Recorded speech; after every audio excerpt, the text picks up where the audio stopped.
Hey, salut Yann, comment ça va? Salut Ralph, encore indicatif présent. Oui, oui, Excellent. Ben yes vraiment sir. là, Hein? hier Merci. là, ça s'est vraiment bien passé. Puis je suis Oui, vraiment oui. content d'avoir lancé le bal hier, puis que tu aies pu produire une émission vraiment très rapidement pour la première journée. Et, Hmm.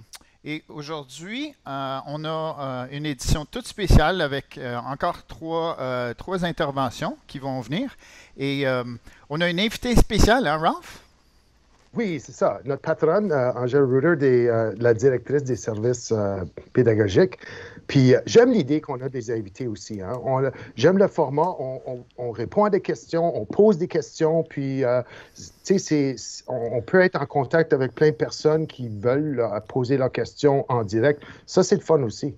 Oui, alors là, je suis en train d'appeler Angèle Ruder, la directrice des services pédagogiques, Oui, et on va voir si Angèle est disponible pour nous. j'espère que oui.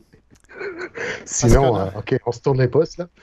Oui. Bonjour, bonjour Angèle, ça ça nous, va? OK. ça nous a pris quelques secondes pour te rejoindre, mais je suis content que tu sois là avec nous. Heureuse d'être là. Bonjour vous deux. Alors, Ah, bienvenue à l'émission Indicatif présent. Et aujourd'hui, on a pensé que, étant donné que on a terminé notre première journée de face à face entre les enseignants et les élèves pour les enseignements à distance, que tu pourrais nous partager le meilleur de ce qui s'est passé aujourd'hui, puis peut-être ce qui a peut-être un peu moins bien fonctionné pour les enseignements à distance. D'accord. Alors, hier, c'était notre première journée en ligne, puis après une semaine de préparation, puis de tutoriel, puis tout ça, il y avait beaucoup d'énergie. Alors, j'ai sondé des directions, j'ai reçu des messages d'enseignants, et puis, en principe, la journée, majoritairement, la première journée, c'est très, très, très bien passé. mm. Les gens, j'ai reçu beaucoup de commentaires positifs de plusieurs gens, puis on m'a partagé des commentaires comme ça se passe à merveille, j'adore Teams, les enseignants, les élèves sont contents de se revoir. Vraiment, là, beaucoup, beaucoup d'énergie positive. Mm. Euh, et puis, que les devoirs étaient accessibles, ils trouvaient ça facile de gérer tout ça. Malgré les petits pépins, parce qu'on a toujours des petits pépins techno, c'est nouveau, les gens se l'approprient, mais je crois que malgré les petits pépins, puis je vais vous en parler un petit peu, les gens sont vraiment, ils voient ça très positivement comme ça va pas continuer à s'approprier le tout, puis on va aller de l'avant, parce que je crois que généralement, là, les gens sont très, très heureux de pouvoir être de retour avec leurs élèves, bien que Ben, très c'est ce que différemment. j'allais dire. Là. Si c'était une semaine de relâche, ça serait différent peut-être. Mais là, ça fait 3 semaines. Alors, tu Oui. sais, les élèves, ils s'ennuient de leurs camarades, ils s'ennuient même de leur enseignant ou leur enseignante. Donc, tu sais, c'est des belles retrouvailles. Puis cette semaine, je pense que ça va les aider, tu sais, parce que tu sais comme moi, les gens, ils ont besoin d'une routine.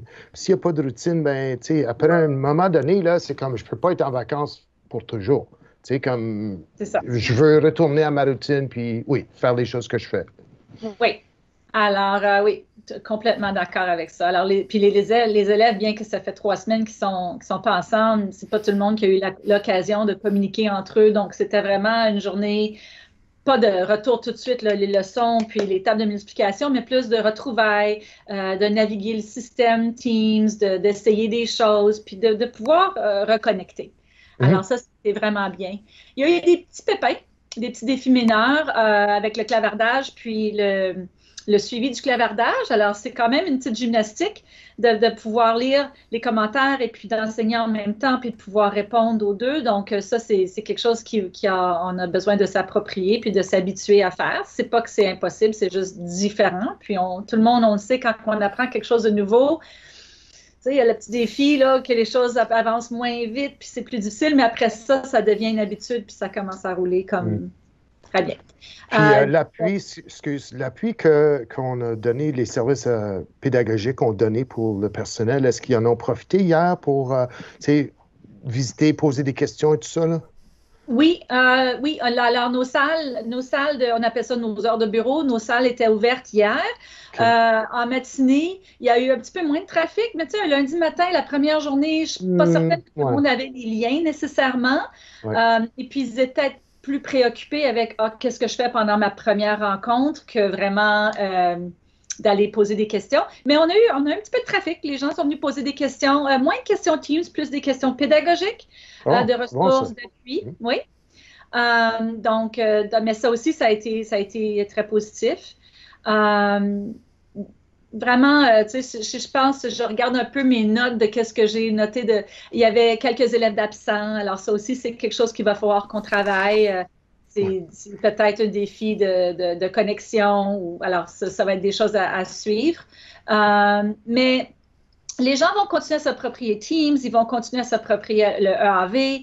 Et puis, moi, en tout cas, je sais que je n'ai pas beaucoup de temps avec vous, mais je voulais juste assurer tout le monde que les services pédagogiques, on est là pour vous appuyer tous les jours en direct. Alors, vérifiez l'horaire avec nos heures de bureau. Les salles, ça va être la même chose que la semaine passée. C'est des salles virtuelles Teams que tu peux rentrer, poser ta question et quitter. Tu n'as pas besoin de rester là pendant l'heure, mais les gens sont disponibles pour toi. Et puis, on va continuer aussi à vous appuyer avec des tutoriels puis des petites vidéos comme comme Ouais. l'équipe devant moi a travaillé à vous préparer. Donc, soyez sans crainte. Puis, si vous avez des questions, être pédago, le clavardage est là aussi, là, excuse-moi, le courriel. Être pédago est là à votre service aussi. Alors, je voulais faire ma petite annonce. Ouais. Merci beaucoup, Angèle. C'est bien apprécié. Puis c'est ça, on va travailler aussi sur les pépins avec d'autres vidéos. Puis on est vraiment content que tu sois là pour partager tout ce qui s'est passé pour la première journée. Ça fait plaisir. Au revoir. À plus tard. Salut. Bye. À plus tard. OK, Alors, je raccroche là. Oui, d'accord. Ouais. Alors, Ralph, je pense que, est-ce que tu voulais on a deux autres thèmes qu'on voulait discuter aujourd'hui. Donc, est-ce que tu voulais passer peut-être à la deuxième étape? Oui. Veux-tu regarder dans la conversation pour...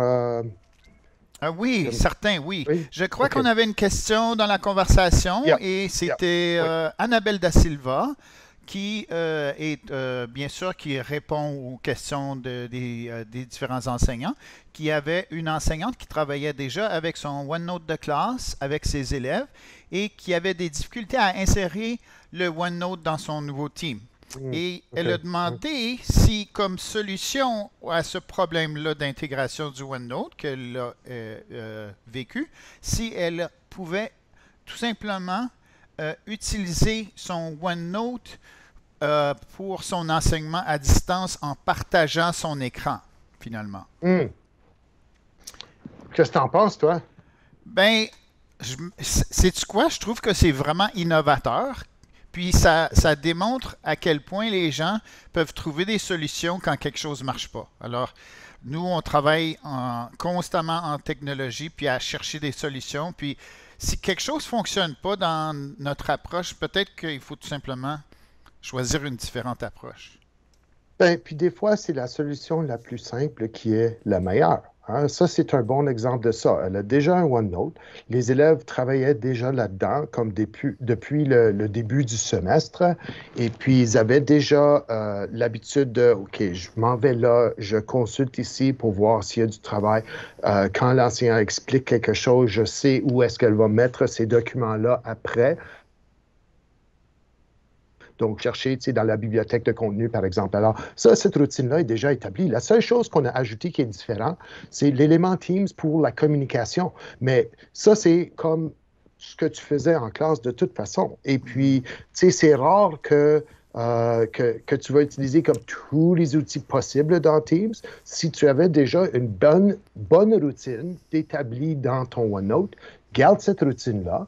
Et puis, ce que tu vas faire avec Teams, c'est vraiment ce que tu ferais en direct dans ta salle de classe. C'est que les élèves vont avoir des questions. Toi, tu veux vouloir peut-être expliquer quelque chose qui est comme plus visuel. Je veux te montrer quelque chose. Mais prenons cet exemple-là comme étant un bon exemple de transférer toutes ces bonnes pratiques et d'ajouter un élément visuel à distance qu'elle n'avait pas avant. Mais pourquoi tout réinventer le cours s'il y avait déjà des choses qui fonctionnaient bien? Parce que je suis certain que cette personne-là ne demandait pas aux élèves d'imprimer une copie papier de leur devoir pour lui remettre dans ses mains propres. Là. Comme habituellement, ce qu'elle ferait, probablement, c'est qu'elle a déjà un système. Comment est-ce que les élèves vont lui faire parvenir leurs travaux électroniquement? Ça peut être par courriel, ça peut être dans le OneNote, ça peut être comme n'importe quoi. Elle peut continuer à faire ça. Donc, oui. Si c'est pas brisé, répare-le pas. Oui, c'est vrai, exactement, Ralph. Oui. Alors, on a une troisième question au sujet, Ralph, d'une plateforme, je crois. Hein? Oui, c'est ça. L'idée, c'est que les gens se demandent quelle est la place de l'EAV dans tout ça. Comme si on utilise Teams pour le contact avec les élèves et tout ça, quelle est la place, si tu veux, là, de l'EAV dans tout ça? C'est la question qui se pose. Oui, puis sais-tu quoi? Comme je me suis posé cette question-là, Ralph, puis là, je vais juste te partager mon écran. Parce que je me suis posé cette question-là comme gestionnaire finalement du site, là, comme Préave, le responsable de Aviamonde. Puis je pense que ça vaut la peine de revenir à tu vois mon écran, Ralph? Oui. Alors, ça vaut la peine, je pense, de remontrer EAV puis montrer juste une coupe. Il y a des choses qui ont changé, là. C'est ça, exactement. Ben, premièrement, c'est encore, on s'efforce vraiment de créer avec l'EAV une porte d'entrée, OK? Alors, c'est une porte d'entrée pour autant les enseignants que les élèves avec Teams. Alors déjà là, si on connaît déjà l'EAV, puis les élèves le connaissent, puis veulent retrouver la classe virtuelle dans Teams, ils peuvent cliquer sur Teams dans l'EAV. Puis je pense que c'est même moins qu'un clic c'est un clic de moins que d'aller dans le site CS Viamonde. Parce qu'on peut aller directement là, puis cliquer un clic, puis on est dans le team de la classe. Et deuxièmement, on a cet onglet qui s'appelle Partage M12 d'activité, qui est le premier bouton là, qui est bleu. À cet endroit-là, si vous cliquez dessus, vous allez pouvoir soumettre vos activités et les autres enseignants peuvent partager ces activités-là et les voir. OK? Et on va faire un genre de tri de ça. Le deuxième bouton ici aussi, qui s'appelle Apprentissage essentiel, il renvoie à un tout nouveau site web. Alors, je pense que ça vaut la peine de juste voir l'accueil du site web, Ralph. Oh c'est beau ça. C'est merveilleux, hein? On a créé ça dans la dernière semaine. Je pense que ça a été mis en ligne par notre collègue Joanie Girard, puis elle va être dans une future émission pour en parler aussi. Et alors, j'en dis pas plus, mais c'est un beau site au sujet des apprentissages essentiels. Puis aussi du point de vue là, des contenus. Alors, c'est important de se souvenir que l'EAV, c'est vraiment le site où vous allez avoir le plus de contenu. Teams, c'est plus pour la communication et monter son propre cours, mais du point de vue des outils de contenu, il y a beaucoup de contenu. Puis on voit ici, vers le bas de l'accueil de votre cours, on a toutes les ressources du Centre Franco. Alors, vraiment, je pense que ça, c'était les trois choses, disons, les plus importantes là, que je voulais partager avec les gens, Ralph. Je ne sais pas si tu as des questions ou des commentaires de plus. Non, ça, c'est excellent, ça. Parce que, tu vois, j'aime l'idée que quand tu arrives à n'importe quel site web, peu importe ce que c'est, là, mais ici, dans ce cas ici, c'est le Aviamonde. Quand tu arrives là, ça devrait vraiment être ton portail pour, tu sais, le one-stop shopping que j'appelle là. Puis, dans 3 clics, tu devrais être capable de te rendre où tu veux. Puis, c'est ce que tu es en train de faire maintenant, parce que quand j'arrive sur la page d'accueil, je peux déjà m'orienter soit dans les ressources, parce que c'est ça que j'ai besoin, ou dans mon Teams, parce que c'est là où je m'en vais pour ma classe. Ou, donc, ça, c'est important, parce que les gens, je ne veux pas dire qu'ils vont se perdre dans le site, mais tu comprends ce que je veux dire. C'est que si à chaque fois qu'ils vont retourner, c'est comme 1 clic, 2 clics, 3 clics, 4 clics, juste pour se rendre où ils veulent aller. Puis ça devient un petit peu long puis plate pour les gens.